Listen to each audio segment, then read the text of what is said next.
लोकसभा चुनाव में अब चंद हफ्तों का ही समय बचा है। अगले 1 से 2 हफ्तों के अंदर चुनाव आयोग लोकसभा चुनाव की तारीखों का ऐलान कर सकता है। वहीं विपक्षी दलों का गठबंधन कई राज्यों में सीट बंटवारे को लेकर उलझा हुआ है।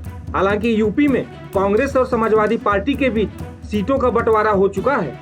यूपी की 80 लोकसभा सीटों में से 17 लोकसभा सीटों पर कांग्रेस चुनाव लड़ेगी और बाकी सीटों पर अखिलेश यादव की पार्टी बीजेपी को टक्कर देने की तैयारियों में जुटी है।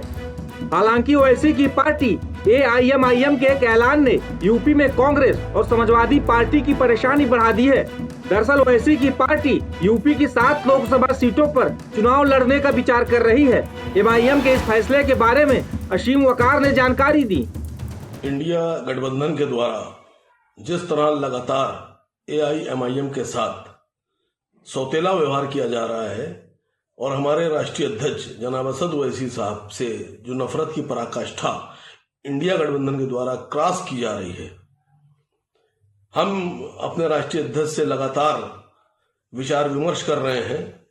हमारी 3 राउंड की वार्ता हो चुकी है।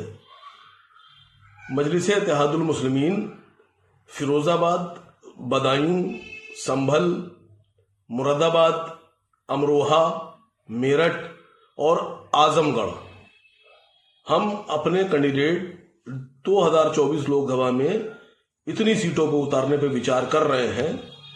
बाकी हमारी बातचीत चल रही है। आगे हो सकता हो इन सीटों में और भी इजाफा कुछ सीटों पे किया जाए।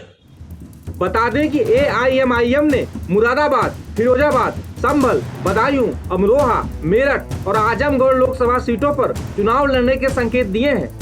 दरअसल इन लोकसभा सीटों पर मुस्लिम वोटरों की तादाद अच्छी खासी है। अगर ओवैसी अपने उम्मीदवार इन सीटों पर उतारते हैं तो कांग्रेस और समाजवादी पार्टी को भारी नुकसान उठाना पड़ सकता है।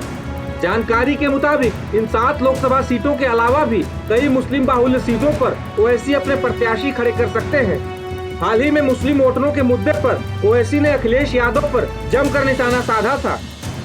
2014 का चुनाव हारा बीजेपी के खिलाफ, 2017 का चुनाव हारा, 2019 का लोकसभा का चुनाव हारा, फिर 2022 का चुनाव हारे।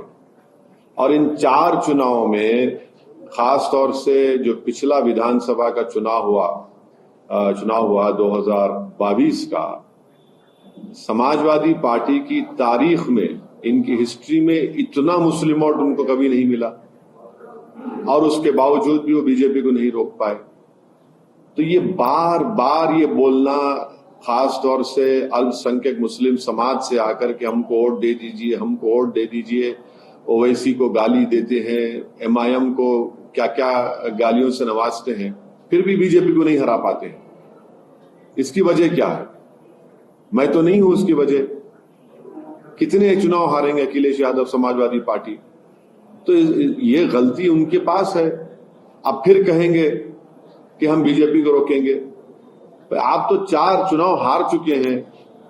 आपके सलीम शेरवानी साहब 5 मर्तबा के एमपी आपको छोड़ चुके हैं।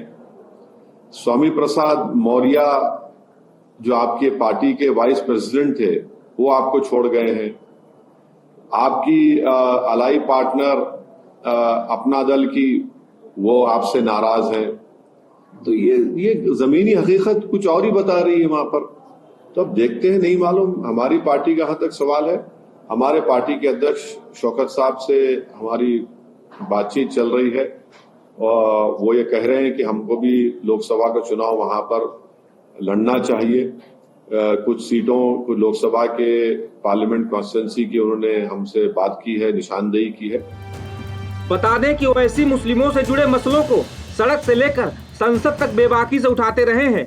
यही नहीं, कांग्रेस और सपा पर वो मुस्लिम वोटरों के मुद्दे को लेकर सवाल उठाते रहे हैं। अगर वो लोकसभा के चुनावी दंगल में यूपी में अपने उम्मीदवारों को उतारते हैं तो विपक्षी गठबंधन की मुश्किलों में इजाफा हो सकता है।